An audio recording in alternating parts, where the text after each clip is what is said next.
Hello everyone, I am Priya Tomar. Welcome back to on my channel.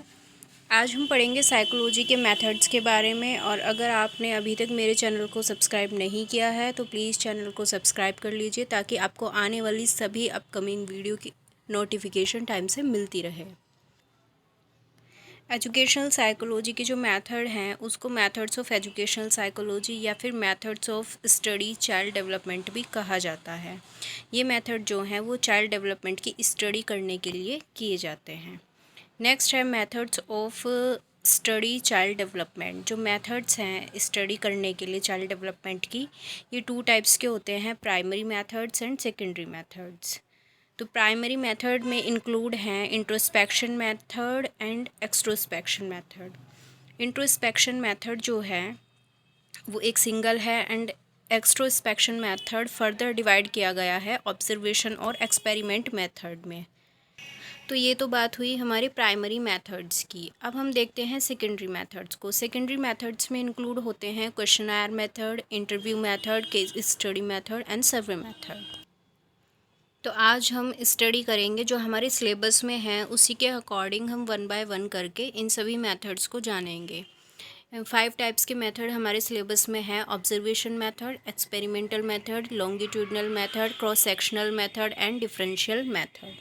तो इनको हम 1 bye 1 करके एक एक वीडियो में कवर करेंगे। तो बने रहिएगा हमारे चैनल में लास्ट तक और इस वीडियो को लास्ट तक देखिएगा। और अगर चैनल आपने सब्सक्राइब नहीं किया है तो चैनल को सब्सक्राइब कर लेना ताकि आपको आने वाली एक भी वीडियो मिस ना हो। आज की इस वीडियो में हम अपना फर्स्ट मेथड देखेंगे जो कि है ऑब्जर्वेशन मेथड। सबसे पहले इसका मीनिंग देखते हैं। ऑब्जर्वेशन बेसिकली आपको पता भी है, ऑब्जर्व करना मतलब किसी भी इंसान का बाहरी स्वरूप देख करके उसके माइंड की स्टडी करना। तो अवलोकन का अर्थ या मीनिंग ऑफ ऑब्जर्वेशन देखते हैं। All the people of the world depend on the observation और ऑब्जर्वेशन। संसार के जो सभी लोग हैं वो अवलोकन या ऑब्जर्वेशन पर ही निर्भर करते हैं। Will all make observation in everyday life. हम सभी रोज़मर्रा की ज़िंदगी में अवलोकन करते रहते हैं। बिल्कुल, हम जो हैं किसी न किसी को ऑब्जर्व करते रहते हैं अपनी डेली लाइफ में। Every moment in life we feel our knowledge reservoir only through constant observation। जीवन में हर पल लगातार अवलोकन के माध्यम से ही हम अपना ज्ञान भंडार करते हैं। बिल्कुल, जो हम ऑब्ज़र्व करते हैं चीज़ों को उसी से हम सीखते हैं और उसी के थ्रू हम नॉलेज गेन करते हैं। नेक्स्ट है फिर observation means learning by seeing something is called observation.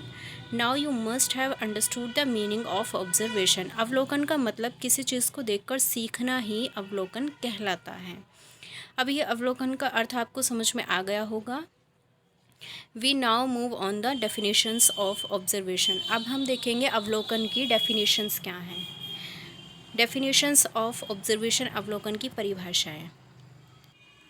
According to P V Young के अनुसार observation is a method of organizing events by observing the natural phenomena by the eyes. अवलोकन नेत्रों द्वारा स्वाभाविक रूप से घटनाओं को देखकर व्यवस्थित करने की पद्धति है। अगर सिंपल वर्ड में कहें तो ऑब्जर्वेशन है किसी भी इंसान को बाहरी तरफ से या उसका बाहरी स्वरूप देख करके उसके माइंड के प्रोसेस का पता लगाना कि ये इंसान कैसा हो सकता है।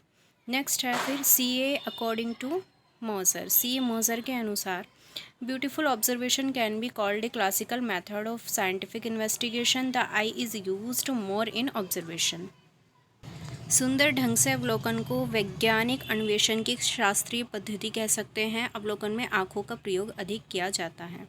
ये जो मेथड है ऑब्जर्वेशन का, इसमें एक ऑब्जर्वर होता है और एक होता है जिस पर हम स्टडी करते हैं, जिसको हम ऑब्ज़र्व करते हैं, उसको बोलते हैं सब्जेक्ट, जो किसी पर्सन के एक्सटर्नल बिहेवियर को स्टडी करता है। फॉर एग्ज़ाम्पल, अगर मैं अपने स्टूडेंट को ऑब्ज़र्व कर रही हूँ तो मैं ऑब्ज़र्वर हूँ, और अगर जो मेरा स्टूडेंट है जिस पर मैं स्टडी कर रही हूँ वो है मेरा subject. So I am a observer and my student is my subject.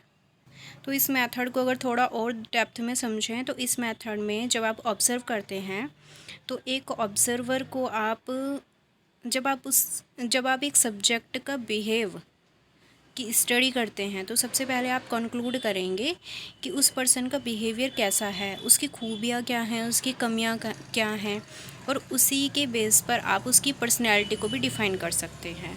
तो ऑब्जर्वेशन होता है, अगर सिंपल वर्डों में समझें तो, कि किसी को बाहरी तरफ से देख के या उसका बाहरी स्वरूप देख के उसके माइंड की प्रोसेस का पता लगाना कि ये इंसान ऐसा हो सकता है। नेक्स्ट है फिर टाइप्स ऑफ ऑब्जर्वेशन मेथड।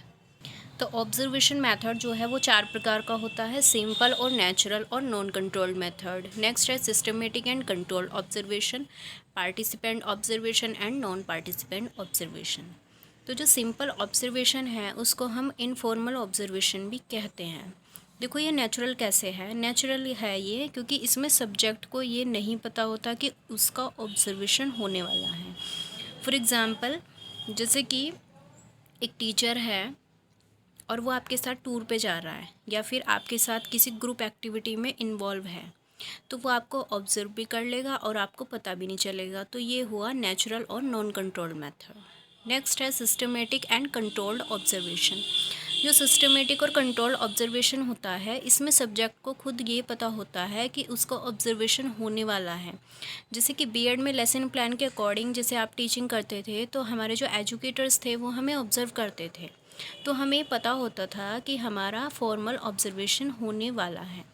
ये इसमें जो है सब्जेक्ट को टाइम, प्लेस, डेट और रीज़न का पता होता है कि उसका ऑब्जर्वेशन क्यों होने वाला है।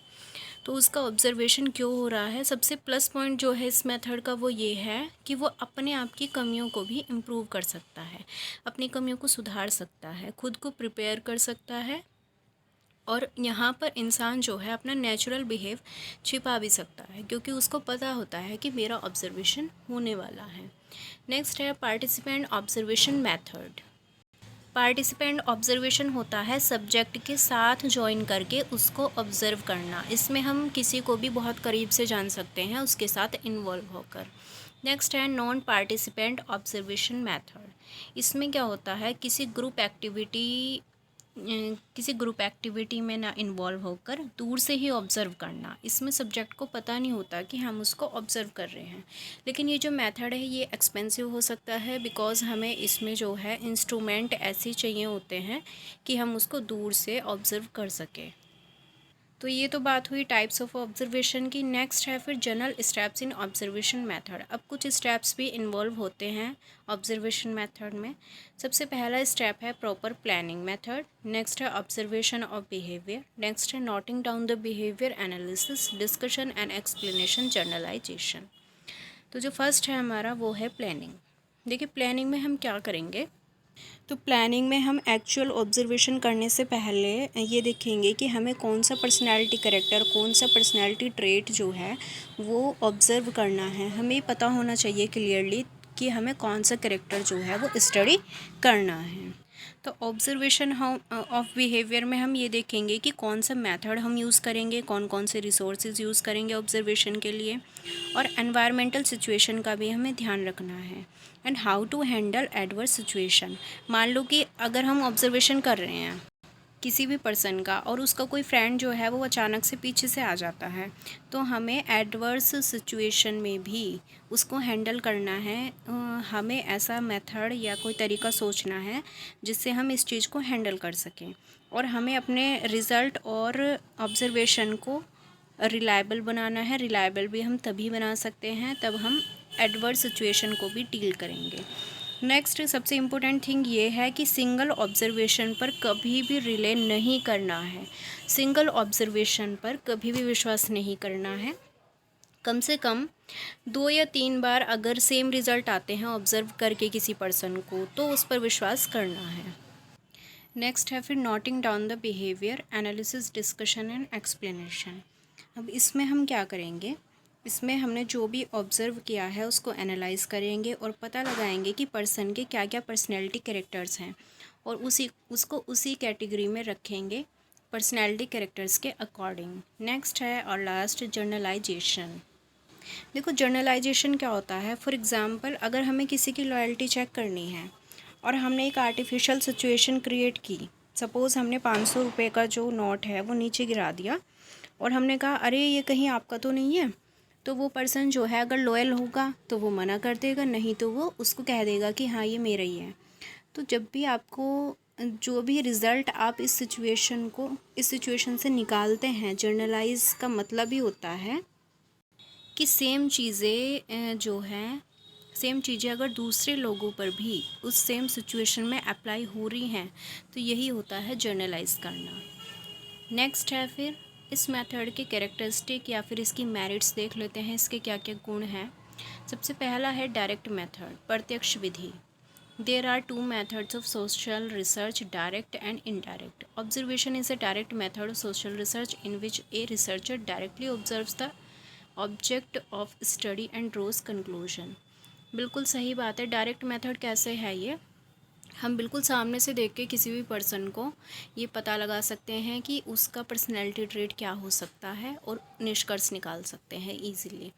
नेक्स्ट है ऑफ प्राइमरी मटेरियल, प्राथमिक सामग्री का। The material which is collected in social research can be divided into two parts, primary and secondary. Direct contact and collection of social facts are done through observation. सामाजिक अनुसंधान में जो सामग्री संग्रहित की जाती है उसको दो पार्ट्स में डिवाइड किया जाता है, प्राइमरी और सेकेंडरी में। ऑब्जर्वेशन में प्रत्यक्ष सीधे संपर्क और सामाजिक तथ्यों का संग्रहण किया जाता है। इसमें देखो प्राइमरी और सेकेंडरी से ये मतलब है कि या तो हम डायरेक्ट कांटेक्ट से पता लगा सकते हैं किसी का डायरेक्ट ऑब्जर्व करके, और दूसरा जैसे कि मैंने आपको नॉन पार्टिसिपेंट में बताया था कि उसमें हमें कुछ इंस्ट्रूमेंट भी यूज़ करने पड़ सकते हैं अगर हम किसी भी ग्रुप एक्टिविटी में इन्वॉल्व ना होकर किसी को ऑब्जर्व करना चाहते हैं, तो ये होता है सेकेंडरी। नेक्स्ट है फिर साइंटिफिक मेथड या वैज्ञानिक पद्धति।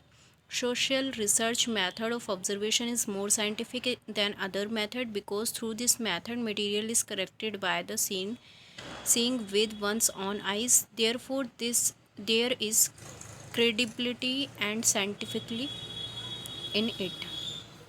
ये जो मेथड है ये और मेथड्स की तुलना में काफ़ी कह दो कि वैज्ञानिक और साइंटिफिक है, क्योंकि हम इस मेथड में जो पूरा मटेरियल कलेक्ट करते हैं वो अपनी आंखों से देखकर करते हैं, इसलिए इसको ज़्यादा रिलायबल माना जाता है। नेक्स्ट है full use of human senses, मानव इंद्रियों का पूर्ण उपयोग।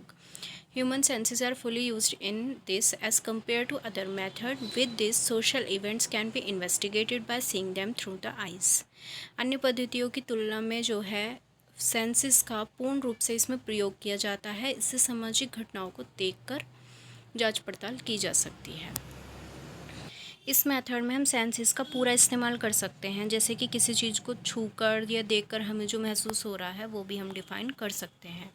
नेक्स्ट है फिर thoughtful and meticulous study. Observation is objective in a way what ever the observation it has a definite purpose. विचार पूर्वक और सूक्ष्म अध्ययन। अवलोकन एक प्रकार से उद्देश्यपूर्ण होता है। कोई भी अवलोकन क्यों ना हो, उसका निश्चित उद्देश्य होता है। बिल्कुल, अगर हम किसी को भी ऑब्जर्व कर रहे हैं तो उसके पीछे कोई ना कोई पर्पस हमारा ज़रूर होता है। नेक्स्ट है फिर रिलायबिलिटी, विश्वसनीयता। Observational method is also more reliable because in this a problem और phenomena is studied in its natural form. जो अवलोकन विधि है ये रिलायबल मानी जाती हैं क्योंकि इसमें किसी भी समस्या या घटना का उसके स्वाभाविक रूप से अध्ययन किया जा सकता है। बिल्कुल, जो हम अपनी आंखों से देख रहे हैं नेचुरली, उसको हम स्टडी कर सकते हैं। नेक्स्ट है hence the conclusions obtained by it are more reliable. तो इसलिए इससे जो निष्कर्ष प्राप्त होता है वो बहुत ही ज़्यादा रिलायबल माना जाता है। नेक्स्ट है स्टडी ऑफ कलेक्टिव बिहेवियर, सामूहिक व्यवहार का अध्ययन। Observational method is use to study group behaviour. जो अवलोकन विधि है उसका प्रयोग सामूहिक व्यवहार के अध्ययन के लिए। बिल्कुल, जो ग्रुप में अगर कोई रह रहा है उसके बिहेवियर का हमें पता लगाना है तो हम ऑब्जर्वेशन मेथड का यूज़ कर सकते हैं देखकर कि वो पर्सन कैसा है। नेक्स्ट है knowledge of reciprocal and casual relations, पारस्परिक और कार्यकारण संबंधों का ज्ञान। It is A final feature is that it detects casual relationship और रेसिप्रोकल रिलेशनशिप। इसकी अंतिम विशेषता यह है कि इसके द्वारा कार्य कारण संबंधों और पारस्परिक संबंधों का भी पता लगाया जा सकता है। नेक्स्ट है फिर इस मेथड के कुछ लिमिटेशंस या फिर इसकी डिमेरिट्स भी हैं। अवलोकन पद्धति की सीमाएं। In spite of many merits in the observation method, this method is not fault free. The major drawbacks of this method are as follows. अवलोकन पद्धति में अनेक गुण होते हुए भी ये पद्धति जो है वो दोष मुक्त नहीं है। इस पद्धति के प्रमुख दोष निम्न हैं। सबसे पहले है लैक ऑफ क्रेडिबिलिटी, विश्वसनीयता का अभाव। In observational method, the researcher collects information by observing the events. Being a social animal, he adopts a biased attitude towards social events, which makes facts unreliable. अवलोकन पद्धति में जो अनुसंधान करता है रिसर्चर होता है या जो ऑब्जर्वर होता है, वो घटनाओं को देखकर सूचनाएं इकट्ठी करता है और एक सामाजिक प्राणी होने के नाते सामाजिक घटनाओं के प्रति पक्षपात का दृष्टिकोण भी वो अपना सकता है, और जिससे क्या है जो वो डाटा कलेक्ट करेगा वो अनरिलायबल भी हो सकता है। जैसे कि फॉर एग्ज़ाम्पल अगर एक टीचर है और जिससे हमारी बनती नहीं है और वो हमें ऑब्ज़र्व कर रहा है, तो वो हमारे नंबर में पार्शियलिटी कर सकता है, तो इसलिए जो रिज़ल्ट आएगा वो अनरिलायबल होगा। नेक्स्ट है आर्टिफिशियलिटी ऑफ बिहेवियर्स, व्यवहारों की कृत्रिमता। It is mostly found that when individuals are studied, they give up their real behavior and adopt artificial behavior. Therefore, it is not possible to observe the reality. अधिकांशतः ऐसा पाया जाता है कि जब व्यक्तियों का अध्ययन किया जाता है, उनको ऑब्जर्व किया जाता है, तो वो अपना जो उनका रियल बिहेवियर है उसको क्या कर देते हैं, हाइड करके वो आर्टिफिशियल बिहेव क्रिएट करते हैं हमारे सामने। तो इसमें रियलिटी को वो छिपा सकते हैं, अपने रियल बिहेव को। फॉर एग्ज़ाम्पल जैसे कि मैंने आपको बताया था फॉर्मल जो मेथड था उसमें क्या होता था कि सब्जेक्ट को ये पता होता था कि मेरा ऑब्जर्वेशन होने वाला है, तो वो क्या कर सकता है, जो उसकी रियलिटी है अपनी रियलिटी को छिपा सकता है, और जिस वजह से उसके व्यवहार को हम सही तरीके से असेस नहीं कर सकते, उसकी पर्सनैलिटी का नहीं पता लगा सकते। नेक्स्ट है फिर disorganize observation. There are also scientific system of observation. Many a time observation is done in a haphazard manner without using this system. The scientificity of the material obtained in this way is not believed. जो अवलोकन की भी वैज्ञानिक प्रणालियाँ होती हैं, अनेक बार इन प्रणालियों का प्रयोग ना करके अव्यवस्थित ढंग से अवलोकन किया जाता है। जो हमारा ऑब्जर्वेशन मेथड है उसके कुछ साइंटिफिक सिस्टम होते हैं, उनके स्टेप्स होते हैं, अगर हम उनको यूज़ नहीं करते हैं तो ये डिसऑर्गेनाइज मैनर में हो जाता है, और इससे जो डाटा हमें मिलेगा उसकी वैज्ञानिकता, उसकी साइंटिफिसिटी पे हम बिलीव नहीं कर सकते। नेक्स्ट है इनसफिशेंट इवेंट्स, अपर्याप्त घटनाएं। Sometimes very few events are observed and on the basis of them conclusions are drawn which lack credibility. कभी कभी अत्यंत ही कम घटनाओं का अवलोकन कर लिया जाता है, उन्हीं के आधार पर निष्कर्ष निकाल लिए जाते हैं जिसमें विश्वसनीयता की कमी रहती है।